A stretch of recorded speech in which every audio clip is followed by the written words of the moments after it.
Christianity, its view of the universe as created by an intelligence, is at the bedrock of the development of modern science. John Lennox debunks the idea that science is the only thing that can reveal the truth. So let's get right into it. Make sure to watch till the end because I have a Bible verse that will tie all of this together. Let's get right into the video.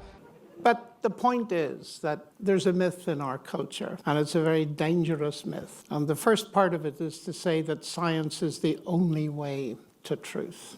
And that has had immense effect, particularly on young people, but not only, because some very powerful voices of public intellectuals who are highly qualified scientists are urging for that position. And it's actually very easy to see that that position is logically incoherent.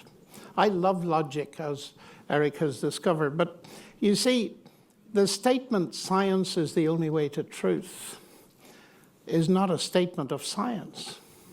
It's a statement about science. So if it is true, it is false. You need to think that out at this time of night. Hang on, you know, you got to let that one sink in. A big part of doing my radio show is just hitting the pause button when somebody says something like that so that we can take it in. If it's true, it's false. In other words, yeah. Shall we sing? In other words, if you take the view that science is the only way to truth, that statement cannot be true because it's not given to us by science. And I think it's important to grasp some of the simpler arguments in this area. The really great scientists have seen that science cannot possibly be the only way to truth, and I mean the natural sciences, for the simple reason, as Sir Peter Medawar put it, and he's a Nobel Prize winner, science cannot answer the simple questions of a child. Where do I come from? Why am I here? And where am I going? And he says these are questions that can only be answered in terms of literature, theology, and philosophy. And think about it.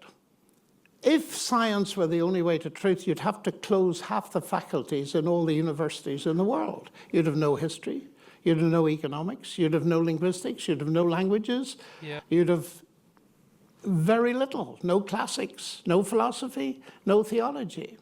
So it is nonsense, but unfortunately, people like Richard Dawkins believed it, Hitchens believed it, and more important still, the late Stephen Hawking believed it. Now, you asked me the question, has science buried God? I say absolutely not. But I think, and you may want to quiz me deeper in this later, I think science can bury atheism. Now, that's a slightly different perspective. Because you see, historically, and history is immensely important, where do we sit? We sit in a period where we've had the exponential growth of science since the 16th and 17th centuries. And we think of the pioneers, Galileo, Kepler, Newton, Clerk Maxwell, Babbage, Faraday, and so on. All of them believed in God. And you see, this is important because it's factual. And people who think about these things like to say, well, is there any connection between the science they did and their faith in God? The answer is, of course there is. Because Christianity, its view of the universe as created by an intelligence, is at the bedrock of the development of modern science. Woo! You hear that? Christianity is the bedrock of modern science. And I love that because science can debunk atheism, but science can't debunk Christianity. So far from science burying God, it was belief in God that was the motor that drove the rise of science. And that's an immensely important thing that people forget. I remember many years ago, I gave the first lecture in 75 years in Novosibirsk in Russia. And that was an amazing situation. They'd never allowed a lecture at the university before on Christian things, but because I was a mathematician, they thought I How can you wasn't screw dangerous. that up, right? Yes. Yeah. So I was talking about this, and I told the audience, big audience, packed full of people like tonight, 500-600 of them, all scientists from a very famous university in Akademia in Siberia. Sorry? Gesundheit. Wrong What did you language. say? What did you say? The University of what? Akademia, little academic city just outside Novosibirsk. And I told them this, and I saw people getting really angry in the front row, and I don't like angry people in my audiences, and I'm sure Eric doesn't either, but I stopped. And there was a fairly hefty-looking professor in the front row, and I said, "Excuse me, sir, I see you're angry. What's the matter?"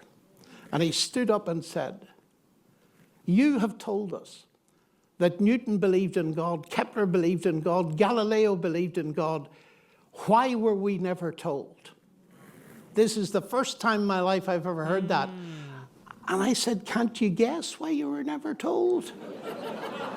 I mean, it was quite astonishing, and they were furious at ignorance of history. But there are many people in this country and in the UK who've no idea that science as culture owes a vast debt to the Christian faith for a very simple reason. Wow. In the beginning, God created the heavens and the earth. They are an intelligent product. And because they're an intelligent product, people believe that science could be done because it would be thinking God's thoughts after him. The Bible is an opportunity for us to know more about God and to have a relationship with him. But does the Bible teach you, is it an instruction manual on how to build a treehouse or to make a car or to all practical things? Not necessarily. Like, that's something that God has given us as a human brain, a human mind, to come up with things. And I think that's truly amazing as well. I think that points to a creator. That's where I would begin. It's not where I'd end, but it's where I'd begin. Well, it's not where I would begin, but here we are. Well, tell me where you'd begin. Of course, it's where I would begin if I were as bright as you. But let me ask you, when you say that, I mean, most of us are generally familiar with this idea that somehow today we live in a culture that would assume science has buried God, and on and on and on. It's why most of the people here are more familiar with that by far than your, average person out there, because this is the Colson Center and the Wilberforce Weekend. But maybe the question I can ask you is, when did that idea creep into the West? In other words, if Kepler and Galileo and Newton and on and on and on and on were all Christians, when did this idea creep into the West that somehow science and Christian faith were at odds? I wish I was a better historian, because that's a very complicated question, for the simple reason that these streams in culture, atheistic stream, the theistic stream, and if you want to add in the pantheistic stream, have been there for millennia.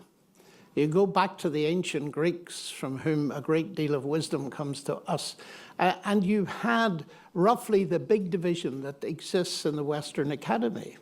You had those that felt the universe was ruled by an iron fate, the Stoics, that there were gods, they might be distant, but there was something behind the universe.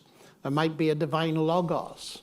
And then there were the Epicureans, who believed in doctrines of chance. And that comes barreling up to us through history into the 21st century. Except, John, for many, many centuries, those ideas were really absent from the West. In Yes. other words, they had been effectively abolished By Christianity. So Yes. when, I don't want to dwell on this, but at some point, they found their way back. I guess, is it a combination of Enlightenment thinking and then Darwin? I mean, I'm just wondering. Well, certainly, I think probably people analyze these things differently, but you take Newton, and Newton was a genius of the first order, and he laid out the universe beautifully in terms of mathematics.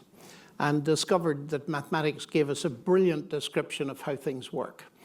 And it led to the idea that the universe was essentially a mechanical artifact. And then people began to think, well, you know, it seems to run very well on its own.